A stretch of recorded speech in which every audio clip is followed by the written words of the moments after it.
normalisation, puisque d'argent c'est banal et que on prend de l'argent et on accepte de subir des choses pour de l'argent. Le luxe lui donne une crédibilité, lui donnant une genre d'importance aux yeux de ses victimes. Il les désensibilise aussi par la répétition, la répétition, la répétition. Et puis la clé c'est le silence. Le silence c'est égal au pouvoir. Si tout le monde se tait, bien le gars est surpuissant et intouchable. Il y a aussi un acteur clé dans tout ça, bien glauque, c'est bien sûr sa femme, Ghislaine Maxwell, qui, elle est, on peut le dire, aussi perverse que son mari. Donc, Ghislaine Maxwell n'est pas une simple complice, c'est pas une victime non plus, hein, loin de là. Psychologiquement, elle joue le rôle de l'interface humaine entre lui et ses victimes. Elle les rassure, elle normalise la situation et elle va même recruter des victimes. Dans ce type de dynamique, ils fonctionnent en duo et fonctionnent de façon à ce que le cerveau froid, si vous voulez, c'est Epstein, et le lien social, c'est Maxwell. Et on peut noter que ce sont des schémas très fréquents dans les réseaux d'abus organisés, dans les réseaux de violence, etc., de prédation. C'est typique. En revanche, le moteur principal n'est probablement pas le désir sexuel chez Epstein. Chez Epstein, tout indique, en tout cas apparemment, que le véritable moteur qui le pousse à faire tout ça, c'est le pouvoir, c'est pas le sexe. On peut penser ça par quelques indices. Par exemple, l'accumulation de tous ces secrets. Il garde des preuves, il garde des photos, des documents, il les enregistre. Tout ça pourquoi? Parce que il n'y a pas besoin de tout ça juste pour quelque chose de sexuel. C'est pas comme ça. Et pourtant, lui, il garde tout comme un gros maniaque. Il met tout en scène. Et il surveille absolument tout. Tout ce qui l'entoure, il le surveille. Et comme je vous l'ai dit, il collecte des preuves. Comme s'il voulait pouvoir faire chanter tous les gens qui l'entouraient et qui participaient à ses soirées. Donc pour lui, c'était plutôt posséder les autres. C'est posséder leur silence. Il avait les pleins pouvoirs. En 2008, il va passer un accord avec la justice. Et c'est un tournant psychologique majeur. À partir du moment où il a cet accord, pour lui, le message est clair. Je peux tout faire, il ne m'arrivera rien. Ce qui crée chez lui une désinhibition totale. Plus de morale, plus de limites. Et après, le risque n'existe plus.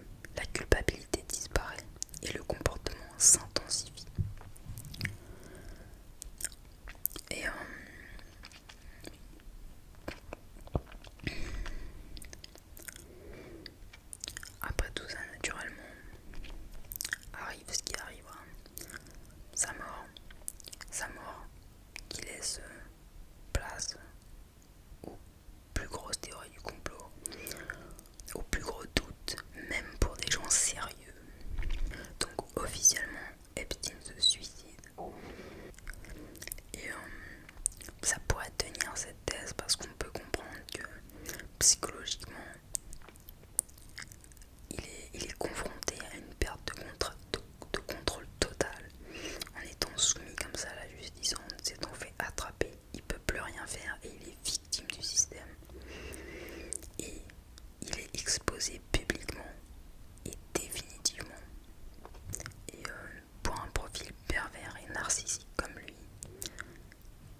fait même plus confiance aux autorités qui nous donnent une vérité. Alors je dis nous, mais je suis pas un ricain.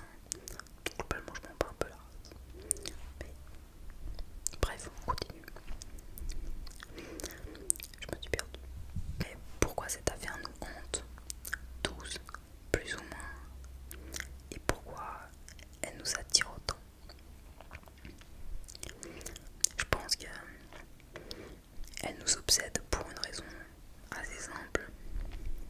Elle touche à une peur collective d'une secte, d'un réseau qui œuvrerait pour la destruction du monde, pour la perversion, qui marche pour le diable, quoi, en gros.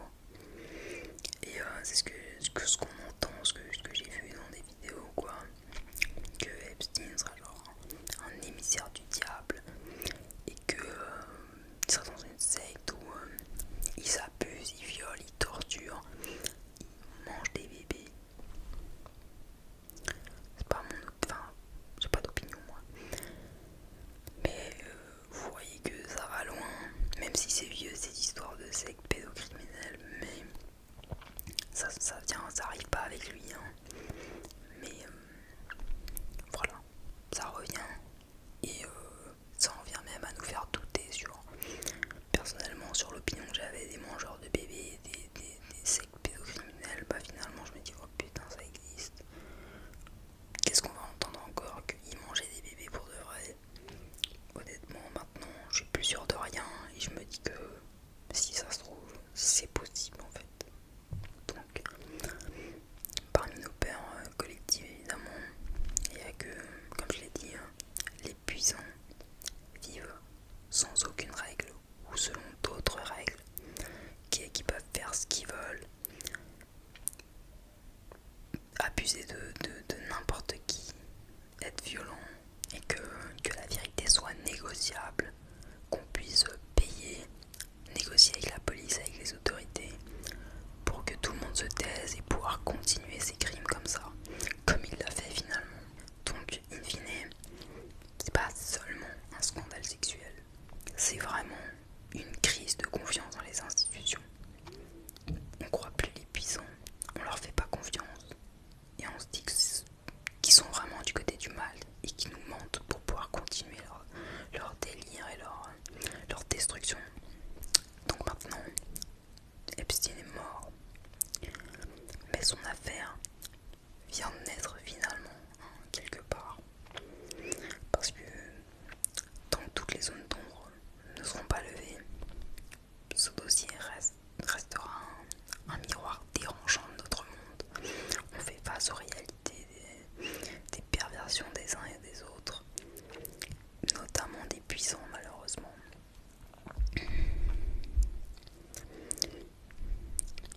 La vérité, la vraie question, c'est peut-être pas que cachait Epstein. Peut-être finalement c'est pas lui le mal. En tout cas, c'est pas le vrai mal. Vous voyez, c'est pas le mal absolu. Mais c'est celui qui permettait au mal absolu de faire ses activités parce que, vous voyez, sa fortune, elle est quand même très floue. Je vais détailler ça par la suite. Mais sa réussite, elle est quand même bien douteuse de base. On sait pas vraiment d'où il vient et on sait pas comment il a fait pour accumuler tous ces milliards sans qu'on en sache rien. Mais bon, on verra ça après. Mais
princesse Oipi,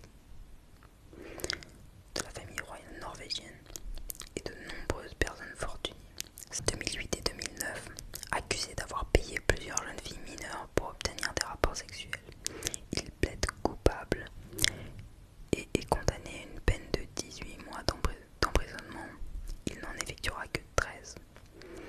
Pour avoir sollicité une prostituée mineure, il se voit également inscrit sur la liste des délinquants sexuels américains.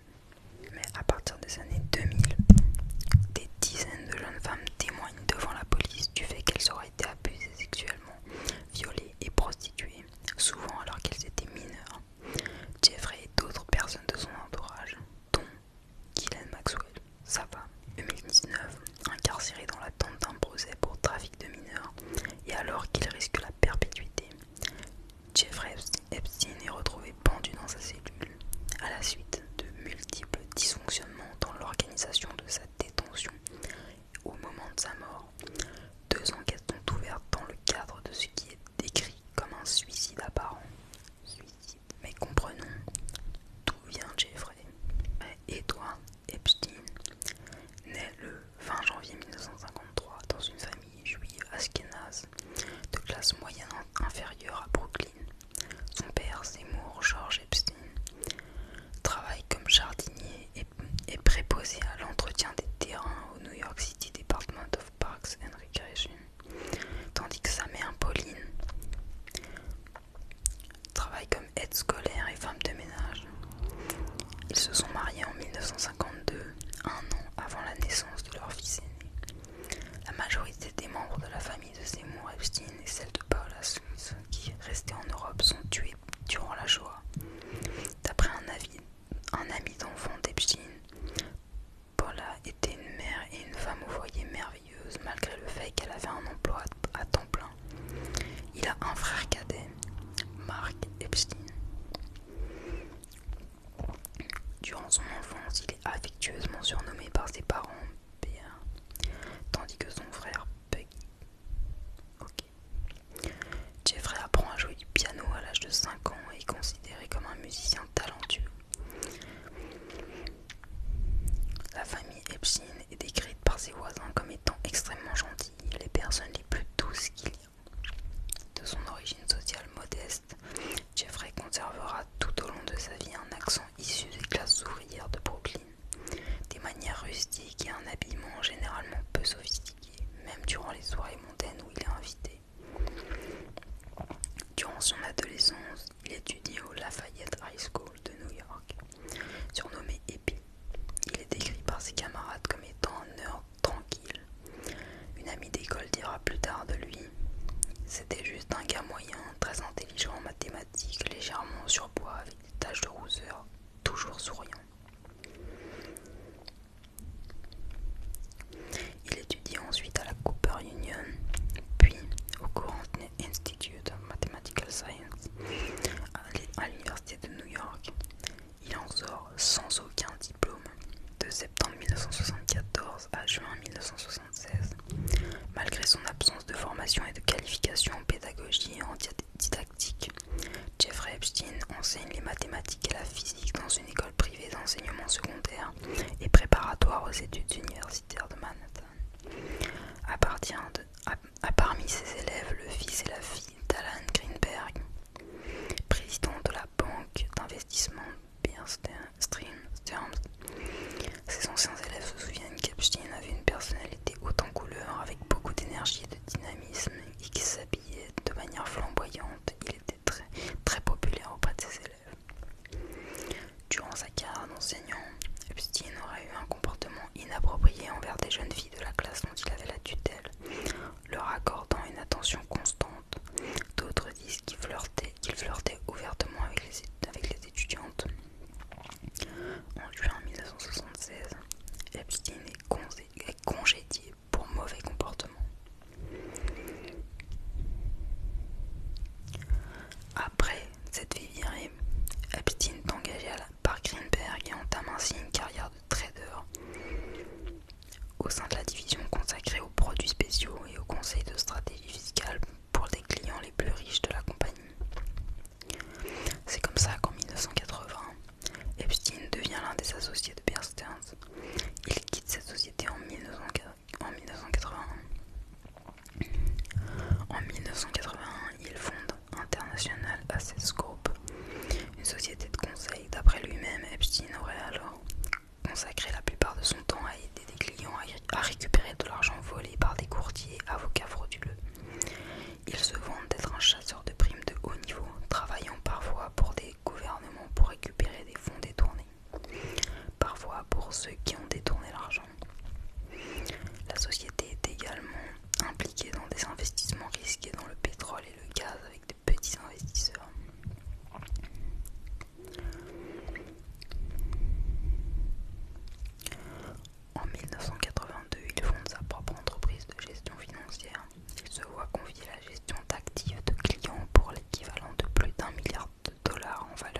la famille royale saoudienne, carrément. Les dossiers de vol de Bill Clinton publiés en 2015 suggèrent que celui-ci a effectué au moins une douzaine de vols distincts à bord de l'avion de Jeffrey Epstein. En 2002, Donald Trump déclare à un journaliste: « Je connais Jeff depuis 15 ans, c'est un mec génial, on s'amuse beaucoup avec lui. On dit qu'il aime les belles femmes autant que moi, et beaucoup entrent plutôt dans la catégorie jeune. Il n'y a pas de doute, il aime sa vie sociale. » Lorsqu'éclate l'affaire Epstein en 2019, Donald Trump, devenu président des États-Unis, prend ses distances avec celui-ci, indiquant qu'il le connaissait comme tout le monde à Palm Beach le connaissait, et qu'il ne l'apprécie pas. Jeffrey Epstein considère d'ailleurs que Trump, qui aurait refusé plusieurs invitations sur son île privée hédoniste, est à l'origine de ses ennuis avec la police du comté de Palm Beach. Les médias soulignent qu'il a en revanche été un très proche de Bill Clinton, qui est accusé par Trump d'être impliqué dans la mort de l'homme d'affaires. En août 2019, afin d'éviter des révélations compromettantes à son endroit, en 2024, un journaliste américain affirme détenir une centaine d'heures d'enregistrement du financier, pendant lesquelles celui-ci reviendrait notamment sur sa relation avec l'homme d'affaires et l'homme d'État Donald Trump. Jeffrey Epstein possède la plus grande résidence privée, autrefois école privée, du quartier de Manhattan. Epstein a d'autres propriétés immobilières, dont notamment une grande villa à Palm Beach, un appartement à Paris, un ranch de 4000 hectares incluant un manoir à Stanley au Nouveau-Mexique et une maison avec des chambres d'hôtes sur son île privée près de Saint-Thomas aux îles Vierges, appelée Little St. James.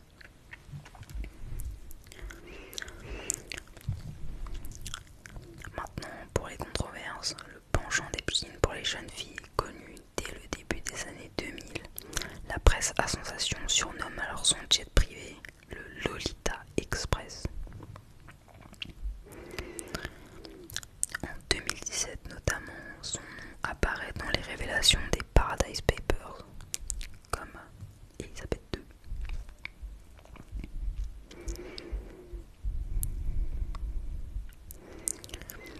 Il aurait aussi des liens avec les services de renseignement. Epstein fait l'objet de nombreuses allégations concernant de possibles liens avec les services de renseignement. En 2019, la journaliste Vicky Ward rapporte qu'Alexander Acosta, le procureur ayant accordé un accord clément à Epstein en Floride en 2008, aurait déclaré avoir informé qu'Epstein appartenait au service de renseignement et qu'il fallait le laisser tranquille. Il nie cependant en 2020 devant le département de la justice avoir eu connaissance de liens avec des agences de renseignement.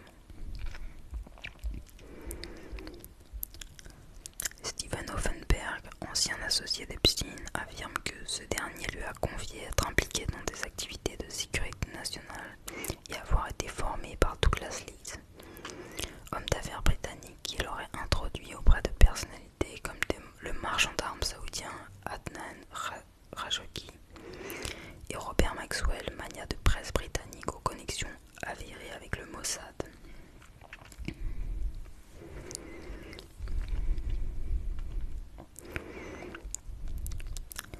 Quatre personnes qui ont eu accès aux documents saisis par le FBI lors des perquisitions de 2019 affirment n'avoir trouvé aucun élément probant qui puisse confirmer des liens opérationnels avec des agences de renseignement, et aucune procédure judiciaire liée à la sécurité nationale n'est engagée lors des procès d'Epstein et de Ghislaine Maxwell. Le 23 juillet 2019, 17 jours après avoir été incarcéré au centre correctionnel métropolitain de New York, Jeffrey Epstein aura fait une première tentative de suicide. Il est retrouvé blessé et semi-inconscient dans sa cellule avec des marques autour du cou à environ 1h30 du matin. Les autorités suspectent une tentative de suicide mais n'excluent pas d'autres hypothèses comme une agression ou une mise en scène. Epstein déclare qu'il pensait avoir été attaqué. Après cet incident, Epstein est placé sous surveillance renforcée. Mais ensuite, Jeffrey Epstein est retrouvé mort le 10 août 2019 dans sa cellule à l'unité spéciale d'isolement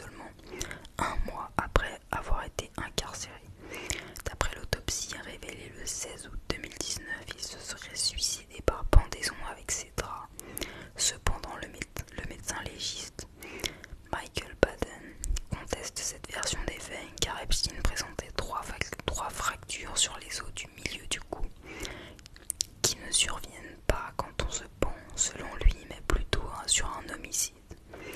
De plus, sa trace de ligature au cou ressemble plus à celle d'une corde fine ou équivalent qu'à celle d'un drap. Des enquêtes officielles révèlent de graves manquements dans la surveillance carcérale, notamment l'absence de gardien et le non-respect des protocoles de surveillance dans la nuit de sa mort.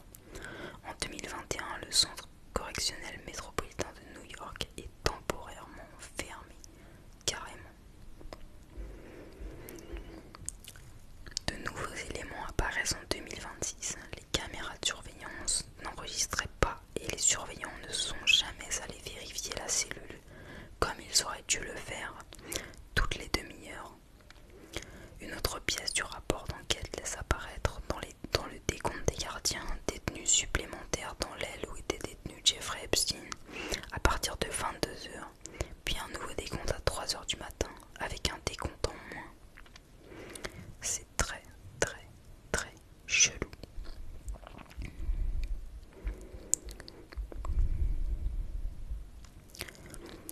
Malgré une réputation de milliardaire, le magazine Forbes, lui, dément ce statut dès 2010. Le magazine estime alors que sa fortune équivaut à une fraction de ce montant et refuse de l'inclure dans son classement des plus grandes fortunes américaines. En 2019, lors de sa mise en accusation fédérale, les procureurs évaluent sa fortune à plus de 500 millions de dollars, tandis qu'Epstein lui-même déclare ses actifs de 559 millions de dollars. Son patrimoine immobilier comprend notamment un hôtel particulier de 77 millions de dollars